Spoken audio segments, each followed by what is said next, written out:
মাত্র 50 টাকা বাজেট থাকলে আপনারা চলে যেতে পারবেন এই সুন্দর ক্যাফেটিতে।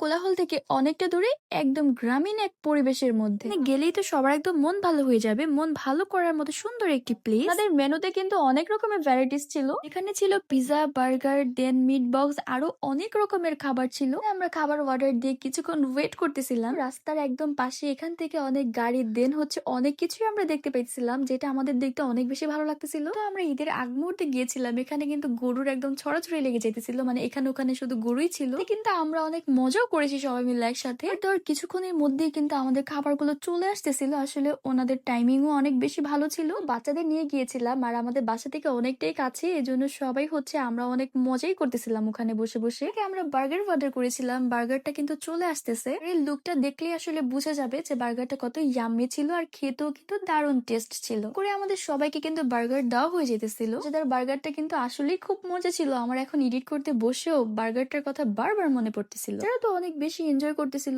ইয়ামিন তো মানে খুবই মজা পাইতেছিল ওখানে যে। তো আবহাওয়াটা খুব সুন্দর ছিল। ওখানে কিন্তু প্রচুর পরিমাণে বাতাসও ছিল। আমাদের ওখানে কোনো ফ্যানের প্রয়োজন হয় না। কিছু মিলিয়ে আজকে আমাদের ঘোরাঘুরিটা টোটাল এতটাই মজা হয়েছিল যেটা আমি বলে প্রকাশ করতে পারবো না। বাড়ি অনন্য ক্যাফেটা কিন্তু সত্যি খুব অসাধারণ ক্যাফে। আর আমাদের বাসার পাশে হওয়াতে আমরা হচ্ছে কয়েকদিন পরপরই যেতে পারবো। মানে যেহেতু আমার ছোট দেবরা আমাদেরকে ট্রিট দিতেছে, এই জন্য বিলটা কিন্তু উনিই দিয়ে দিতেছিল। তো কমপ্লিট করা শেষ, আমাদের বিলও কিন্তু দেওয়া শেষ। এখন হচ্ছে বাসায় চলে আসবো। বাসায় তো একদম আসতে ইচ্ছা করতেছিল না, এত সুন্দর পরিবেশ রেখে। অনেক বেশি রিকোয়েস্ট ছিল বন্য ক্যাফেটা একদম টোটাল ঘুরে দেখানোর জন্য। তাদের জন্য আমি হচ্ছে দেখিয়ে দিলাম। তো দেখা হয়ে যাবে নেক্সট কোনো ভিডিওতে। সে পর্যন্ত সবাই ভালো থাকবেন। আল্লাহ হাফিজ।